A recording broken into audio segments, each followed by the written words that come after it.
everyone, it's author Mike here and Kane Hodder. It is Friday the 13th, and Kane wanted to come on and answer some questions. So I'm going to be your little moderator here and read the questions for Kane and go over them to kind of celebrate the holiest of holy days for us and just talk. So, Kane, happy Friday 13th. How are you doing?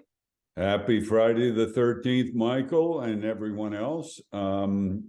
Happy to be here. We got two Friday the 13th this year, so Yeah, one of not them's in October. usually very busy on a Friday the 13th of January, but I am doing an event in Portland, Oregon. They're showing part 7, and I'm going to be in attendance and then do a Q&A and some signing afterwards. But I haven't done a whole lot in Portland, so it's kind of nice to be able to go do something and enjoy the day.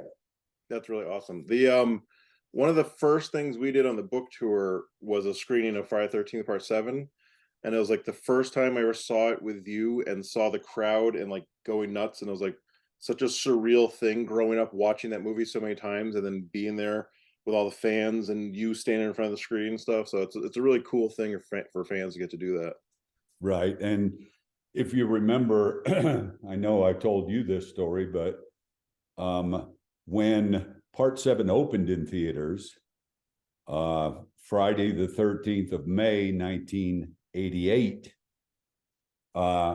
it was at the Chinese Theater in Hollywood, the big theater at the time. I think they kind of made it several smaller theaters now. I'm not sure, but it was the huge theater.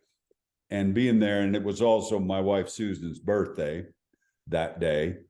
And just to be in the audience when that movie officially opened, yeah, it's amazing, to the fans, it was unbelievable watching the audience, just like you said, watching people standing up and high-fiving and screaming. And I was so frustrated that so much of it was cut out, but it didn't seem to matter that much to the audience. So it was amazing. It'll be kind of fun to do that again.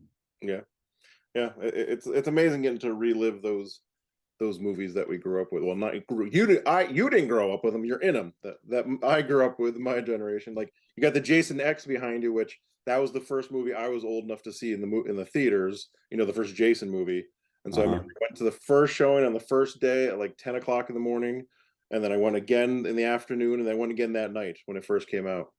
Yeah. Really? So, oh yeah, because it was. I don't remember you saying that. Yeah, it was the first time I ever was able to see a Jason movie in the theater, and I was so excited. I went 3 times that day. I was like, oh, yeah, it was a big deal. That's why when I think it was last year when you did the Uber makeup, and I got to be with you, and I was like, ah! I'm like, freaking out because I'm like, oh my god, right, such a cool thing. Wow. So, all right, you got over several hundred questions here. Well, so let's do one of them, just and one, then I'm done. Yes. So one of them is just, will you choke me? Just say no, and then you're done. No, just kidding. All right, so we're just gonna scroll through, and I'll try to read a couple of them. We'll answer them. Okay. All right. Is there a horror icon out there besides Jason and Victor that you would like to portray in a film? Well, you already know this answer, Michael. I have always wanted to play Michael Myers. Yep.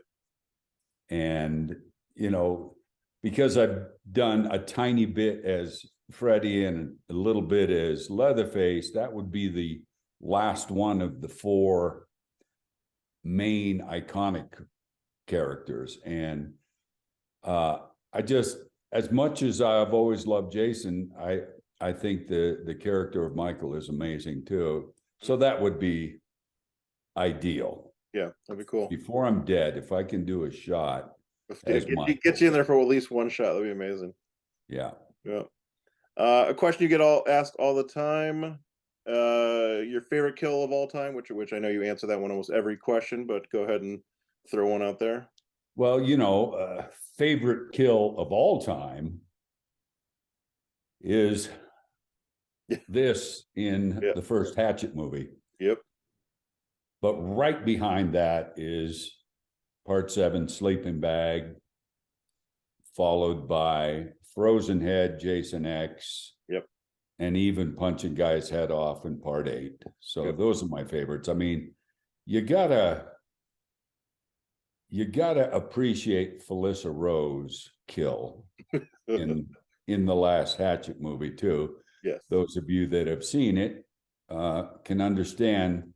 You know Felissa, so you probably think what I did to her wouldn't be that difficult because it's Felissa.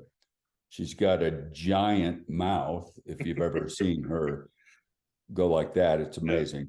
And I'll just leave it at that. If you haven't seen it, go watch it. Yeah. Yeah, go take a look. It's pretty good. Yeah. All right. Will you have a role in the new Crystal Lake series? Which I don't think you do, but you would obviously want to if they did that. The new was it a prequel, right? Are they doing a prequel? Yeah. That's the rumor I hear, but I haven't got anything confirmed. But I think it might be kind of cool if I had some type of role that wasn't the typical one. Yeah. That's kind of what I'm looking for all the time with films now, is roles that are different. I'll always love playing the psycho murderer, but any actor likes to challenge themselves and try something new. Yeah. And ideally that might be kind of fun. That'd be cool. All right. This question, I love this one. It says, if you made Unmasked, which for those of you who don't know, is this beautiful little biography right here, Kane Hodder's life, which I wrote it, but it's his life. If they made Unmasked into a movie, who would play Kane Hodder? You exactly. You get the young version of you. Wow, that's a good question. I like that. Shit, you should have told me this one it's like in advance, so I could have come up with something interesting. Because I mean, I assume it has to be somebody younger than me. Well, yeah, it would have. Yeah, your young version, so in the 20s, so. Right? Because they're gonna start back in the early part of the career. Yep. Damn, do you have an idea? Because I can't think of anybody. Let's see. The guy who played Screech is dead. Dustin Diamond, he's dead. I don't know. That's tough because they'd have to be. I don't want to say meteor, but they have to be like in shape. They have to have a beautiful set of curly hair from when they a giant cranium. Exactly, big head. I don't know. I'd have to think about that one too. Maybe we'll make a post about that later. But in all the years since I became, known for playing anything in horror, 1988 till now, all the thousands of interviews, I always love when somebody comes up with a question that I've never heard. Yeah. So whoever wrote that question, Michelle Chaotic, K-A-O-T-I-C, Chaotic. I don't know. Chaotic. That got to be it must be a screen name or something. But Michelle, I'm very impressed because it almost never happens anymore. Yeah. And when you can stump me with the question, I'm even more impressed. And I remember that name. I think I've met her before. Probably it is on your fan page, so I think I know her. You might. So Michelle, if you come to a convention, remind me of that question and I'll give you some freebies, because very nice. It just never happens anymore. That's cool. And you know what? We'll think about it and then we'll write the script and we'll get the movie made. There you go. That's right. Because I was going to say DDP because we look so similar, but he's the same age, so that wouldn't work. All right. The next one is What is your proudest accomplishment? That one's pretty tricky. I mean, my marriage and my children. I know it's a fucking lame ass I know, answer, but that's what at the end of the day, that's what it comes down to usually. yep. And you know, both my sons have been up at our house here in the snow, and they've been here for, well, Jace is now gone and Reed is leaving today, but you know, we went to Aruba and then they were at the house with us here, and it's amazing to be able to have that much time together. Yeah, it's nice. Wait till your kids are older and you don't see them very often. I know. I'm already getting that. Like, oh, they're going to become teenagers soon and start leaving. So yeah, it's not easy, man. Yeah. You want to see them all the time, but you also don't want to be somebody that doesn't let your children thrive and do things, you know. Yeah. But you know, career-wise, I mean, obviously playing a character that was known around the world before I put the mask on is an unbelievable honor and accomplishment.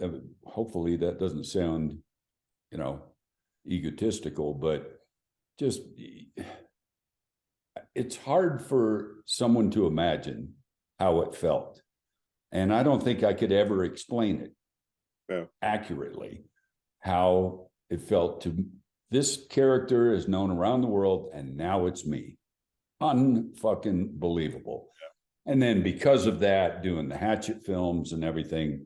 So, you know, that's the biggest part of the career. And I would say another accomplishment that I'm proud of is being a stuntman for over 45 years. Yeah, that's crazy. And never breaking a bone ever. Yeah, not just in my career, in my life. Yeah, that's I've never broken a bone. I can't find hardly anyone that can say that. Yeah. Not at my age, anyway. Yeah, yeah. My son Ashton just broke his finger playing basketball the other day, or like 2 weeks ago. Yeah. Was he dunking? Yeah, no, he just went to catch the ball and I just went kick and broke his pinky. But in my head, I thought of you because I was like, you know what? You already has something broken. You know, it's so common for kids to get a little broken bone in their, you know, young life, but the fact that I've never had one, and everybody says, "Oh, don't say that, you'll jinx yourself." Bullshit. I don't believe in all that. You know that. I'm not superstitious. Yep. I had a heart attack 14 months ago now, so I keep talking about it. I don't want to have another one, and people are like, "Don't say it, don't say it." Why? That's going to make me have a heart attack? Yeah. And if it does, then you were right. I'll say nothing has nothing to do with being healthy, taking care of yourself, or doing anything. But if you say that, then you're screwed. You know, like it worked out all year long, but then someone said that, and I jinxed it. Yeah, made me have it. No. All right. What is the most uncomfortable prosthetic you have ever worn? Oh. Well, I mean, remind me to tell you something else after I answer this question in case I forget. But, you know, I've done so many big makeups, not just the horror stuff, but, you know, Nothing But Trouble and all that stuff. And the absolute hardest and most uncomfortable was Jason Goes to Hell. Yeah. And I really don't know why, because I've had full body prosthetics before. Part 7 was full body, you know, but the Jason Goes to Hell somehow was so much more uncomfortable. It was so hot that after a couple of days of shooting, I had to have KNB, because they were doing the effects, make me a cool suit, which is a vest I wore underneath the body that circulated ice water. Yeah.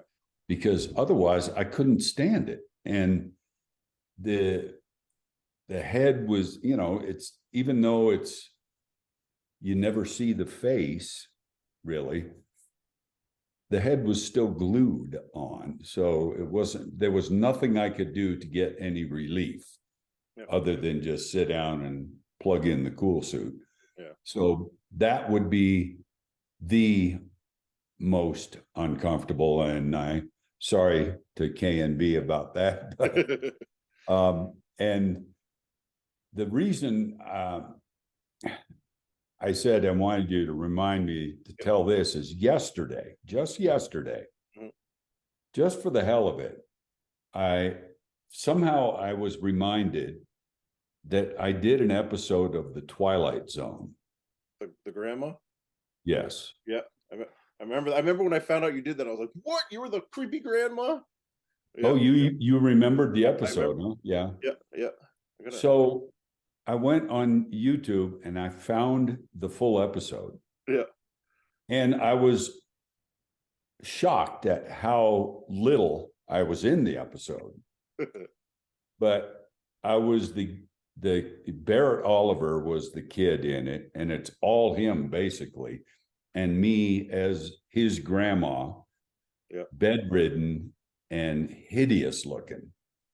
And I watched it yesterday just to remind myself, because as I'm watching, I'm remembering that the makeup was very bizarre, because her face was sat against my face, but it wasn't glued on.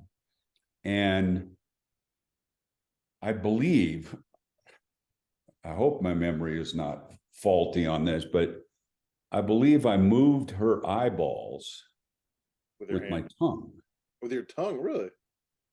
That's interesting. I remember doing that, and it was either that character or something else that I'm forgetting about, but I think it was that one, because it was just kind of like a shell over me. Yeah. And in order to make her eyes go like that, there was a little tongue cup that I would move with my tongue, and that would make the eyes move. That's cool. And it was, and that was 1986. I always talk about my first makeup being prison. Oh yeah, that's before that, yeah. Which is 87. Yeah. And obviously you guys know that that's the reason I became Jason, was because of that performance. But I guess Grandma on Twilight Zone was my very first makeup, even though it wasn't really a makeup. But what was that episode called? Was it called Grandma? Grandma, yeah. Okay, yeah, it's called Grandma. I'll look it up and I'll put a picture in the screen. And there's only like 2 seconds where you see a close-up of Grandma's face. Yeah. And I was showing Reed yesterday, and I was letting it play and then hitting the pause so he could see it. And he goes, "Why don't you just do a frame advance?" I'm like, "What?" He says, if you push you probably know this. Little arrow button? No. No. Well, yeah, I guess. Yeah. He said the comma and the period. Okay. The comma does 1 frame backwards. Oh, yeah, and the period does 1 frame forward. That's good, yeah. I never knew that. How the fuck did I never know you could do that? I would have done that on so many stunt jobs. Yeah, exactly. Seen it right where you're going over something. Yeah. Instead of doing the like, okay, stop, trying to catch it. Yeah. It's impossible to stop it perfectly. So cool. All right. Next question. Let's see. One of them asks if you would ever consider running for politics, which I know that you would say no. Yes, you do know that. I hate politics. Exactly. And I can't stand when fucking people get into political arguments and shit. Yeah. I just walk away. I have no interest, because you know my voting history. Yep. Yeah. Solid record there. But that it is your right to vote. Exactly. Your right. Yep. Not your obligation. It's your right. But as I always say, if you decline to vote, then you have no fucking business complaining about anything. Exactly. Yeah. And I never do. Yep. Because it doesn't do any good anyway. Yeah. You know, if I'm sitting here bitching and moaning about Biden and all this shit, it's not going to do anything. What's the point? Exactly. So what you're saying, you're not running for governor soon? No. Oh, I thought this was the announcement video. You're going to be like, I'd like to announce my candidacy. I'm running for president. There you go. You'd have my vote. Of my neighborhood. Yeah. The homeowner association. All right. Hey, Mike. Yep. Did I ever show you this? What is it? This is probably not the time to do it, but oh, is that the can from the studio? Yeah, that's awesome. From the Charlie Chaplin studio. Right, Charlie Chaplin studio. This can, look at that. That's funny. That's how you used to open a beer, with a church key. Yep. No pop tops.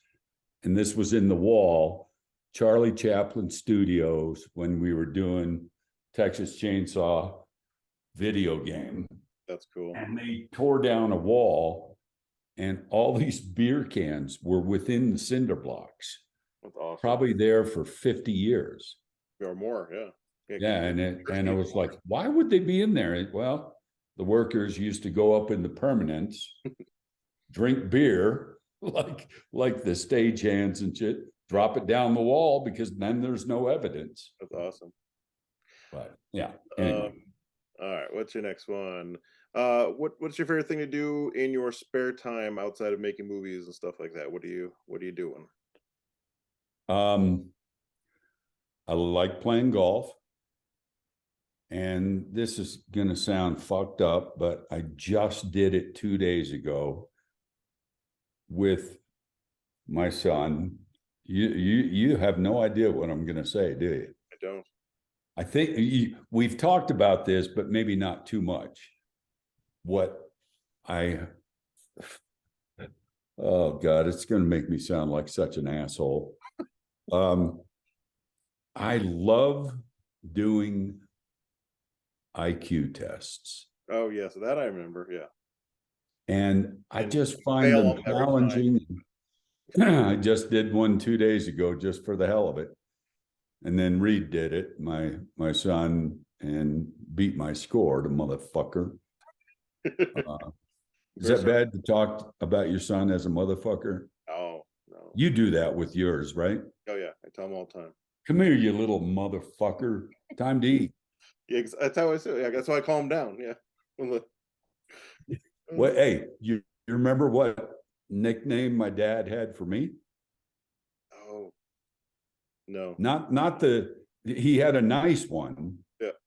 But then he had one that he would call me not quite as often. And he didn't mean it in a derogatory sense, but he used to call me Doc, which is, fairly innocuous. Mm-hmm. Somebody's calling me, sorry. That's right. But and this is amazing to me, but he used to call me Schmuck. Schmuck. Schmuck, get over here. Schmuck, come here. But I never felt he was being shitty. Yeah. Well, I mean, it's still a shitty nickname to call your kid, but I remember my dad. He wasn't saying pellet head. Pellet head, yeah. I don't know. What is that? Like a, I don't know, like a pellet for a gun. I guess. You put pellets in a pellet gun. You got a little cranium or something? I don't know. I never understood it. It was just always like pellet head. Yeah. Huh. Don't know why. Huh. Yeah. The loving parents. Yes. All right. All right. This is an interesting one. So I'm trying to find the ones that we don't get asked a lot. If you were a sandwich, What type of sandwich would you be? Spicy. Spicy. Well, not chicken, because I'm not a chicken. Mm-hmm.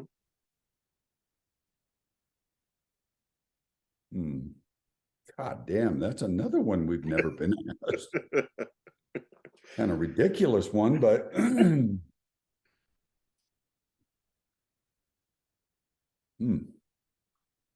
All right, we'll get some back kind to of beef. I gotta beef. be some kind of beef. I'm sorry. Hey, like a roast beef sandwich. There you go. Mayonnaise. Plenty of mayonnaise. Yes, mayonnaise for sure. Yep. I love mayonnaise. I know you do. Mayonnaise sandwiches. Mayonnaise sandwiches, white bread, Sandwich of champions. and pork and beans out of the can. I like one of my favorites was cold bean sandwiches. You toast the bread, put mayonnaise. You'd love it. Toast your bread, put mayonnaise on it, and then you put cold beans in it and eat it. It's delicious. Doesn't sound bad. Yeah, I grew up. My dad always made those. It was delicious. Lazy bastard. Yeah, he loved them. Loved them. All right, let's see here. Next one is Kane, will you marry me? I think that's a no, even though I don't know who it is, but let's see. My God, so many questions here. Well, one of them is, will you play Michael Myers? You want to? Are you doing Monster Mania this year? That's a question. In March? No, I don't believe I am. Okay. I'm very disappointed with the hotel lately. Yeah. And they got to do some renovations or something, because it's just such a not supposed to a nice place. Yeah. Yeah. So and you know, I've done March how many years in a row? I think people need a break from me.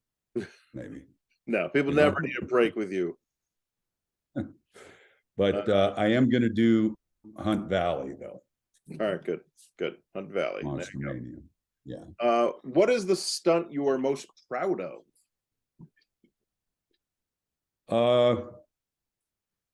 The fire stunt in Part 7.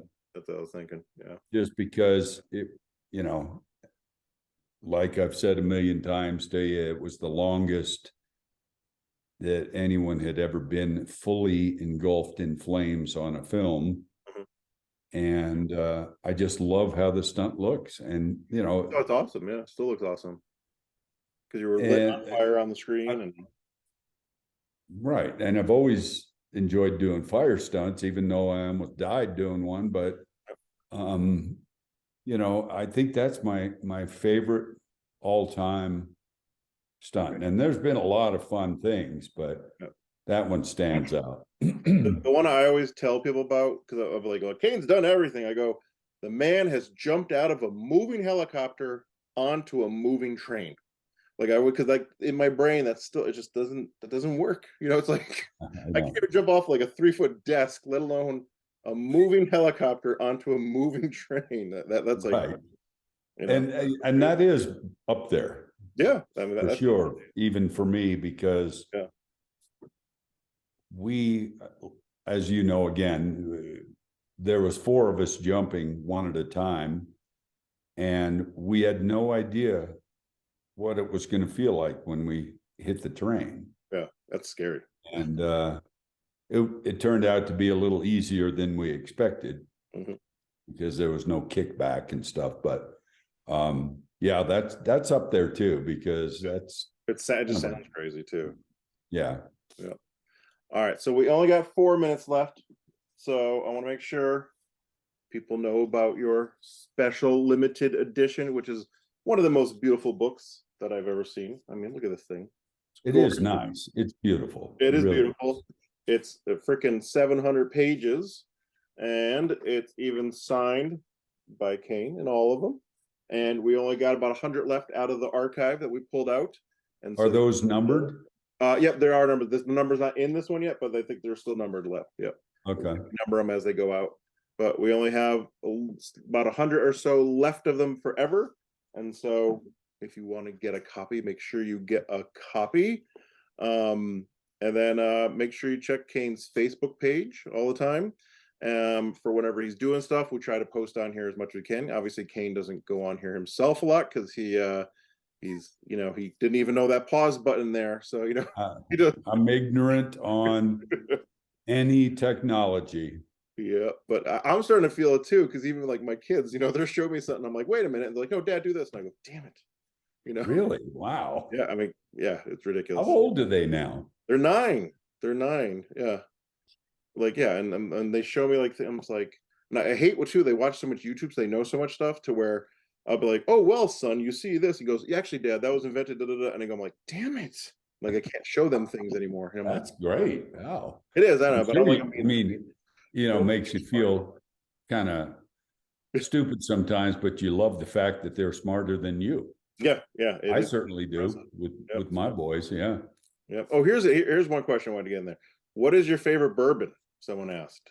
Oh, yes. Well, interesting, because I always thought it was like different versions of Woodford. I like Woodford a lot. And I've had recently some people in my neighborhood, in my neighborhood, there's a lot of rich motherfuckers that live there. I went to one of the houses close by, and guy cracked open a bottle, and he said, try this. And I've never heard of it. And I tried it. It was amazing.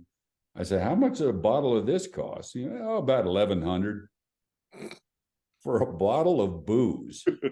It was unbelievable though, but I can't remember the name of it, of course, because I only had it the one time. But there's many bourbons that I like, but Woodford is a big go-to one. Woodford. This guy said I thought he liked 1800. I don't know what that is. Well, that's tequila, right? Oh, I don't know. I don't know what alcohol is. Is it that? Yeah. Well, it was always tequila. Now you're onto your bourbons now. Right. Transition. I still enjoy tequila too. We transition. Yeah. Cool. All right. So that is all. We have only 2 minutes left before it cuts us off. So thank you, Kane. We'll do this again because we have tons and tons of questions, and we'll do something again. So sure. I mean, we could do it every so often if you want. Yeah. It's pretty easy. Yeah. And I like all the questions. So thank you, everyone. All right. Well, thank you, everyone. Please get out there and get the book just for a collector's item, if nothing else, because like Mike said, that's it.